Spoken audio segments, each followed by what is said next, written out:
नमस्कार. मी डॉक्टर सुनील उगले, के.व्ही.एन. नाईक महाविद्यालय, दिंडोरी. आज आपण सार्वजनिक आयव्यय, त्याचा अर्थ, संकल्पना आणि स्वरूप या विषयावर चर्चा करणार आहोत. सार्वजनिक आयव्ययाला सार्वजनिक वित्त व्यवहार असंही म्हणतात. सार्वजनिक आयव्यय म्हणजे नेमकं काय? त्याचा जर आपण अर्थ बघितला तर सार्वजनिक म्हणजे सरकारी आणि आयव्यय, आय म्हणजे उत्पन्न आणि व्यय म्हणजे खर्च. म्हणजे सरकारच्या उत्पन्न आणि खर्चाशी संबंधित सार्वजनिक आयव्यय हा विषय आहे. सरकारच्या कार्यात आणि हस्तक्षेपात सातत्याने वाढ होत आहे. विशेषतः 1929-30 मध्ये जागतिक महामंदी आली. या जागतिक महामंदीतून कसं बाहेर पडायचं या संदर्भात लॉर्ड केन्स यांनी रोजगारविषयक सिद्धांत मांडला आणि लॉर्ड केन्सच्या म्हणण्यानुसार आर्थिक मंदी कमी करून किंवा बेकारी कमी करून अर्थव्यवस्थेला गती द्यायची असेल तर त्यात सरकारची भूमिका अत्यंत महत्त्वाची आहे आणि त्यामुळे सरकार पुढाकार घेऊन आर्थिक मंदी किंवा बेकारी कमी करू शकते आणि त्यामुळे साहजिकच जागतिक महामंदीपासून सरकारच्या अर्थव्यवस्थेतील भूमिकेला अनन्यसाधारण महत्त्व प्राप्त झाले. भारतात जर विचार केला तर भारतात सुद्धा जनकल्याणासाठी सरकार विविध प्रकारच्या कल्याणकारी योजना राबवत असते आणि अशा कल्याणकारी योजना राबवण्यासाठी सरकारला उत्पन्नाची गरज असते आणि सरकार अनेक मार्गाने उत्पन्न गोळा करते आणि जमा झालेले उत्पन्न विविध बाबींवर खर्च करत असते. भारतामध्ये संघराज्य पद्धती आहे. केंद्र सरकार, राज्य सरकार आणि स्थानिक स्वराज्य संस्था यामध्ये विभागणी केलेली आहेत. त्यामुळे भारतीय राज्यघटनेनुसार किंवा भारतीय राज्यघटनेमध्ये केंद्र सरकार, राज्य सरकार आणि स्थानिक स्वराज्य संस्था म्हणजेच जिल्हा परिषद, पंचायत समिती आणि ग्रामपंचायत, तर ह्या सरकारमध्ये त्यांची कर्तव्ये कोणकोणती आहे, त्यांच्या जबाबदाऱ्या काय आहेत आणि ह्या जबाबदाऱ्या पार पाडण्यासाठी लागणाऱ्या उत्पन्नाचे स्रोत कोणते आहे याची विभागणी राज्यघटनेमध्ये केलेली आहे. म्हणजेच कोणते कर कुणी आकारावे, कुणी वसूल करावे आणि करापासून मिळणारे उत्पन्न कुणाला द्यावे याची तरतूद भारतीय राज्यघटनेमध्ये केलेली आहे. सार्वजनिक आयव्यय किंवा सार्वजनिक वित्त व्यवहाराचं स्वरूप, त्याची व्याप्ती, सार्वजनिक उत्पन्न, सार्वजनिक खर्च, कर आकारणीचे तत्त्वे, करांचे प्रकार, कर आकारणीचे अर्थव्यवस्थेतील विविध घटकांवर होणारे परिणाम, सार्वजनिक कर्ज आणि सार्वजनिक खर्च वाढीची कारणे अशा विविध घटकांचा अभ्यास सार्वजनिक आयव्यय किंवा सार्वजनिक वित्त व्यवहार यामध्ये केला जातो. आता सार्वजनिक आयव्यय या शब्दाचा अर्थ आपण जर बघितला तर सार्वजनिक आयव्यय म्हणजे सार्वजनिक म्हणजे सरकार, आय म्हणजे उत्पन्न आणि व्यय म्हणजे खर्च. म्हणजेच सरकारच्या उत्पन्न आणि खर्चाशी संबंधित सार्वजनिक आयव्यय आहे.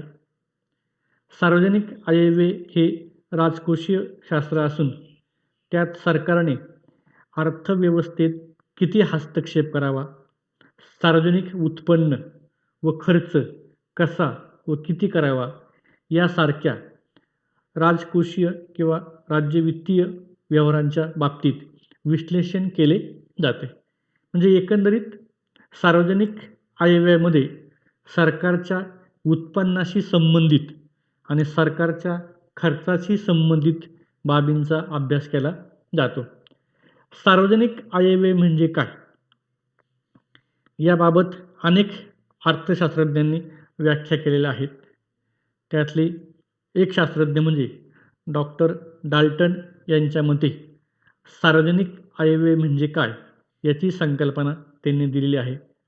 आणि डॉक्टर डाल्टन यांच्या मते सार्वजनिक आयव्ययाचा संबंध सार्वजनिक सत्तेच्या उत्पन्न व खर्चाशी आणि एक दुसऱ्याच्या समायोजनाशी आहे. म्हणजेच सार्वजनिक सत्ता म्हणजे केंद्र सरकार असेल, राज्य सरकार किंवा स्थानिक स्वराज्य संस्था असतील, यांना जे उत्पन्न मिळतं आणि जो खर्च होतो आणि ह्या दोघांमध्ये केंद्र सरकार, राज्य सरकार आणि स्थानिक स्वराज्य संस्था कसं समन्वय साधतात, कसं समायोजन करतात, यावरून डाल्टन यांनी ही व्याख्या केलेली दिसते.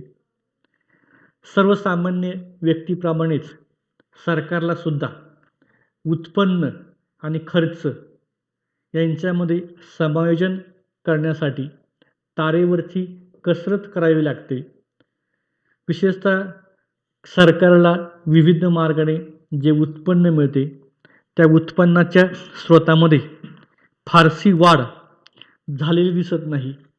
मात्र सरकारचा जो खर्च आहे त्या खर्चामध्ये मात्र सातत्याने वेगाने वाढ होत आहे आणि त्यामुळे कमीत कमी उत्पन्नामध्ये जास्तीत जास्त बाबींवर कसा खर्च करायचा यासंबंधी सरकारला तारेवरची कसरत करावी लागते.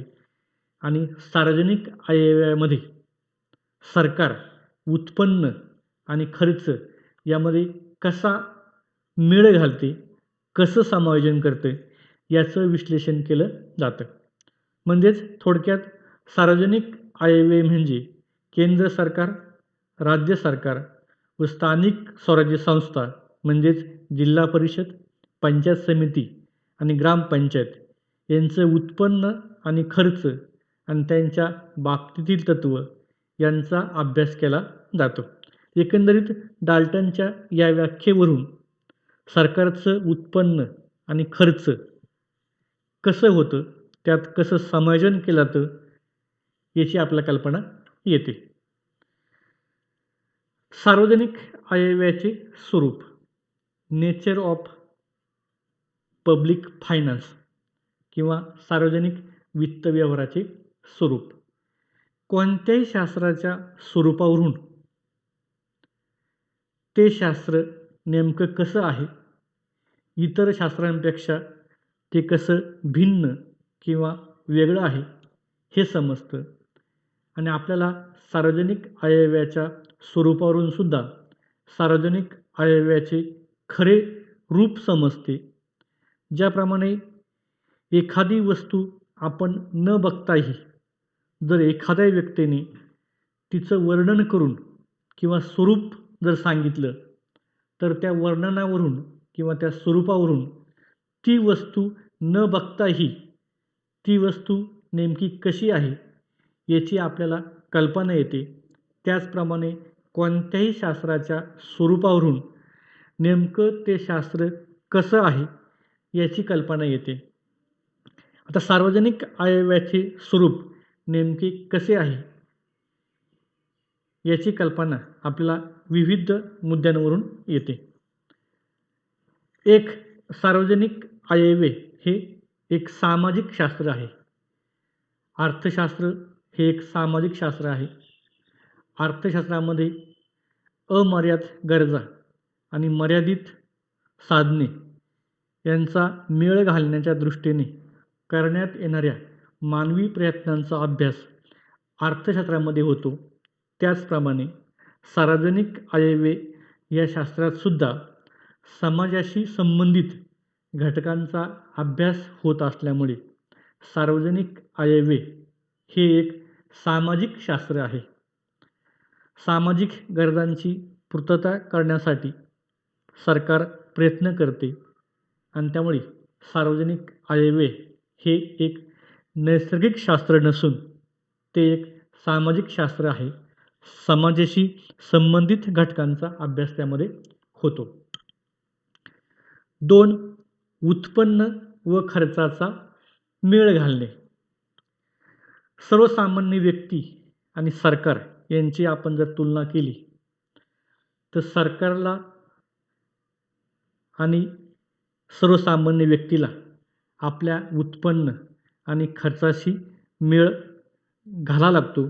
सर्वसामान्य व्यक्तीसुद्धा तिला जे उत्पन्न मिळतं त्याचे स्रोत फार कमी असतात आणि खर्च जास्त असतो आणि कमीत कमी उत्पन्नामध्ये जास्तीत जास्त बाबींवर खर्च करण्याचा प्रयत्न सर्वसामान्य व्यक्ती करत असते. त्याचप्रमाणे सरकारसुद्धा उत्पन्न आणि खर्च यांच्यामध्ये समन्वय साधण्याचा प्रयत्न करत असते. सरकारला जे उत्पन्न मिळते त्या उत्पन्नाचे स्रोत फारच कमी आहे. त्यामध्ये कर असेल, शुल्क असेल, दंड, कर्ज, सार्वजनिक उद्योगांचा नफा, तुटीचा अर्थ भरणा अशा काही मार्गाने सरकारला उत्पन्न मिळतं. मात्र अर्थव्यवस्थेतील सरकारचा हस्तक्षेप वाढल्यामुळे सरकारला विविध बाबींवर, विविध योजनांवर आणि कल्याणकारी योजनांवर सरकारला मोठ्या प्रमाणात खर्च करावा लागतो आणि त्यामुळे सरकारला उत्पन्न आणि खर्च यांच्यामध्ये मेळ घालण्यासाठी तारेवरची कसरत करावी लागते आणि त्यामुळे सरकार कमीत कमी उत्पन्नामध्ये जास्तीत जास्त योजनांवर कसा खर्च करता येईल त्यासाठी खर्चाचा अग्रक्रम ठरवते. त्यामध्ये योजनांचा प्राधान्यक्रम ठरवून त्यानुसार खर्च करत असते आणि उत्पन्न आणि खर्च यांच्यामध्ये मेळ घालण्याचा प्रयत्न करते. सरकार उत्पन्न आणि खर्च यामध्ये कशा पद्धतीने समायोजन करते याचं उत्तम उदाहरण म्हणजे अंदाजपत्रक होय. आपण जर दरवर्षीचं जर अंदाजपत्रक बघितलं तर त्या अंदाजपत्रकामध्ये रुपया असा येतो आणि रुपया असा जाईल अशा पद्धतीचं विश्लेषण केलं जातं. म्हणजेच सरकारला जे उत्पन्न मिळतं, कशापासून किती टक्के उत्पन्न मिळतं आणि कशावर किती टक्के खर्च होतो याचं विवरण हे अंदाजपत्रकामध्ये केलेलं दिसून येतं आणि त्यामध्ये आपल्याला सरकारला जे उत्पन्न मिळतं ते उत्पन्न कशा पद्धतीने खर्च होतं याची कल्पना आपल्या अंदाजपत्रकावरून येत असते. म्हणजेच एकंदरीत उत्पन्न आणि खर्च यांच्यामध्ये समन्वय साधण्याचं काम सरकार करत असतं. सरकारचा सक्रिय सहभाग विशेषतः जागतिक महामंदीच्या कालखंडानंतर आणि लॉर्ड केनच्या रोजगारविषयक सिद्धांतानंतर अर्थव्यवस्थेतील सरकारचा सहभाग हा सातत्याने वाढलेला दिसतो. सार्वजनिक आयव्ययामध्ये आपण सरकारचे उत्पन्न आणि सरकारचा खर्च या दोन बाबींवर प्रामुख्याने चर्चा करतो आणि त्यामुळे उत्पन्न आणि खर्च याशी संबंधित वित्त मंत्रालय, मिनिस्टर ऑफ फायनान्स यांचं योगदान हे खूप महत्त्वाचं आहे आणि त्यामुळे भारत हा लोकशाही देश आहे. कल्याणकारी योजना राबवण्यासाठी सरकार मोठ्या प्रमाणात खर्च करत असते आणि जास्तीत जास्त लोकांचं कल्याण साधण्यासाठी सरकार विविध प्रकारच्या योजना राबवत असते आणि त्यामुळे साहजिकच लोकशाही राष्ट्रामध्ये सरकारची भूमिका ही अत्यंत महत्त्वाची असते आणि सरकारचा सक्रिय सहभाग किती असतो याची कल्पना आपल्याला सार्वजनिक आयव्ययावरून येत असते. सार्वजनिक आयव्ययाच्या दोन अभ्यास पद्धती आहेत. जेव्हा आपण सार्वजनिक आयव्ययाचा अभ्यास करतो तेव्हा या सार्वजनिक आयव्ययामध्ये प्रामुख्याने 2 भाग आहेत.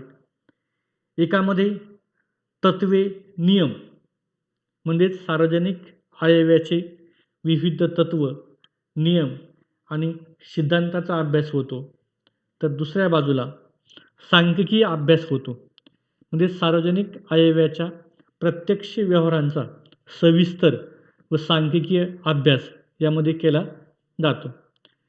सरकार सार्वजनिक खर्च करताना किंवा कर्ज करताना सरकारने कोणकोणत्या तत्त्वांचं किंवा नियमांचं पालन केलं पाहिजे, ती तत्त्वे किंवा नियम याचाही अभ्यास यामध्ये केला जातो. तसेच उत्पन्न आणि खर्चाशी संबंधित जी सांख्यिकीय माहिती असते त्या सांख्यिकीय माहितीचा अभ्यासही यात केला जातो. तसेच विविध आर्थिक चलनामधील कारण आणि परिणामांचा अभ्यास.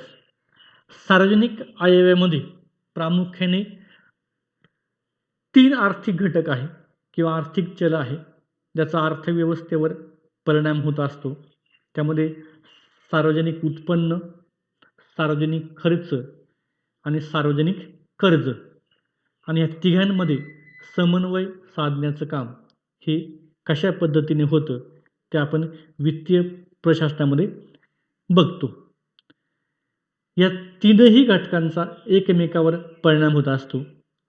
सरकारचा अर्थव्यवस्थेमध्ये हस्तक्षेप असतो आणि सरकार विविध धोरणांच्या अंमलबजावणीच्या माध्यमातून अर्थव्यवस्थेमध्ये हस्तक्षेप करत असते आणि विशेषतः आर्थिक विकास साधणे, आर्थिक स्थैर्य प्रस्थापित करणे, पूर्ण रोजगार प्रस्थापित करणे, किंमत स्थैर्य, व्यवहार तोलामध्ये समतोल साधणे, प्रादेशिक असमतोल कमी करणे या उद्दिष्ट प्राप्तीसाठी सरकार उत्पन्न, खर्च आणि कर्ज या 3 घटकांमध्ये बदल करून अर्थव्यवस्थेमध्ये हस्तक्षेप करत असते.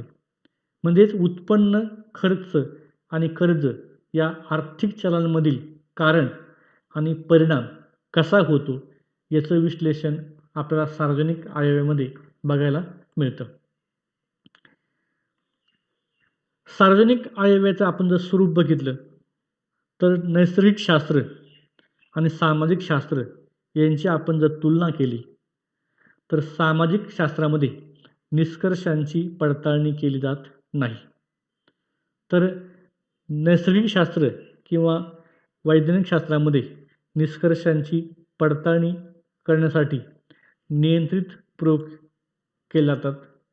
मात्र तसे प्रयोग किंवा निष्कर्षांची पडताळणी ही सामाजिक शास्त्रामध्ये केली जात नाही आणि सार्वजनिक आयव्यय हे एक सामाजिक शास्त्र असल्यामुळे सार्वजनिक आयव्ययातसुद्धा प्रयोग न करता अधिक महसूल कसा गोळा करावा अशा प्रत्यक्ष व्यक्तिगत अभ्यासावर अवलंबून असते.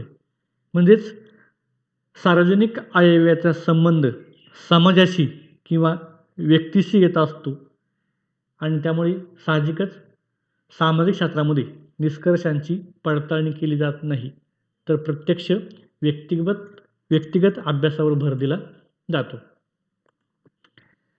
सार्वजनिक आयव्ययाचं स्वरूप बघताना विशेषतः निधी गोळा करणे आणि वाटणी करणे ही मुख्य समस्या आहे.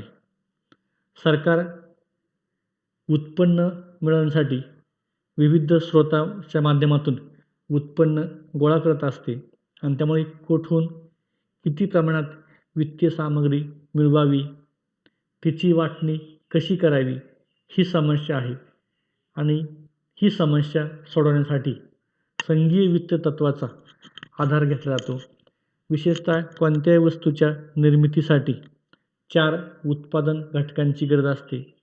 ते म्हणजे भूमी, श्रम, भांडवल आणि संयोजक किंवा संघटन कौशल्य. भूमीला जो मोबदला मिळतो आपण त्याला खंड म्हणतो. श्रमाला जो मोबदला मिळतो आपण त्याला मजुरी किंवा वेतन म्हणतो.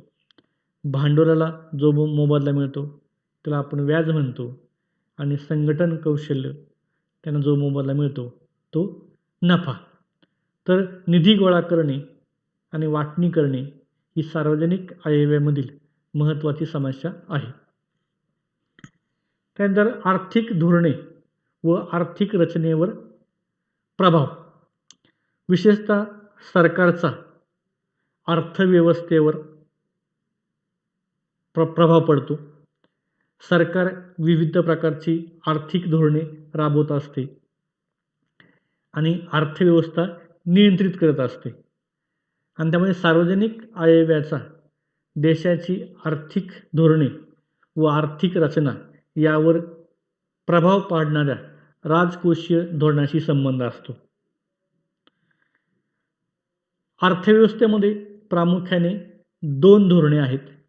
एक म्हणजे चलनविषयक धोरण आणि दुसरं राजकोषीय धोरण. देशाची मध्यवर्ती बँक म्हणजेच रिझर्व्ह बँक ऑफ इंडियाला चलन छापायचा कायदेशीर अधिकार असल्यामुळे रिझर्व्ह बँक पैशाच्या संख्येवर नियंत्रण ठेवून पैसाविषयक धोरण राबवत असते. त्याला चलनविषयक धोरण किंवा मौद्रिक धोरण किंवा मॉनिटरी पॉलिसी असे म्हणतात. म्हणजेच देशाची मध्यवर्ती bank reserve bank of India चलनविषयक धोरणाच्या माध्यमातून अर्थव्यवस्थेवर नियंत्रण ठेवते. त्याचप्रमाणे देशातील सरकार राजकोषीय धोरणाच्या माध्यमातून अर्थव्यवस्थेवर नियंत्रण ठेवत असते, आणि त्यामध्ये या राजकोषीय धोरणासाठी सरकार जी 3 साधनं वापरते ती म्हणजे सार्वजनिक कर, सार्वजनिक खर्च आणि सार्वजनिक कर्ज. कर, खर्च आणि कर्ज या 3 साधनांचा वापर करून सरकार अर्थव्यवस्थेवर नियंत्रण ठेवत असते, आणि त्यासाठी जे धोरण राबवतात त्याला राजकोषीय धोरण असं म्हणतात. म्हणजे एकंदरीत आर्थिक धोरणे आणि आर्थिक रचनेवर कसा प्रभाव पडतो याचं विश्लेषण सार्वजनिक आयव्ययामध्ये केलं जातं. त्यानंतर सामाजिक न्याय प्रस्थापित करण्याचा सरकारचा मुख्य हेतू असतो.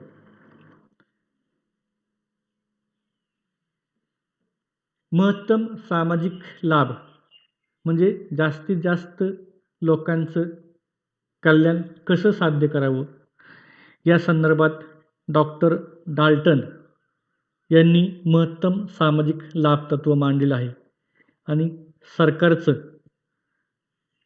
सरकारने उत्पन्न कसं गोळा करावं आणि कसं खर्च करावे या माध्यमातून जास्तीत जास्त लोकांचं कल्याण कसं साध्य होईल हा सरकारचा मुख्य उद्देश असतो. आणि त्यामुळे सरकार उत्पन्न गोळा करताना, विशेषतः कर आकारणी करताना कमीत कमी लोकांना त्रास कसा होईल आणि खर्च करताना जास्तीत जास्त लोकांना फायदा कसा होईल असा विचार करून उत्पन्न गोळा करते आणि खर्च करते.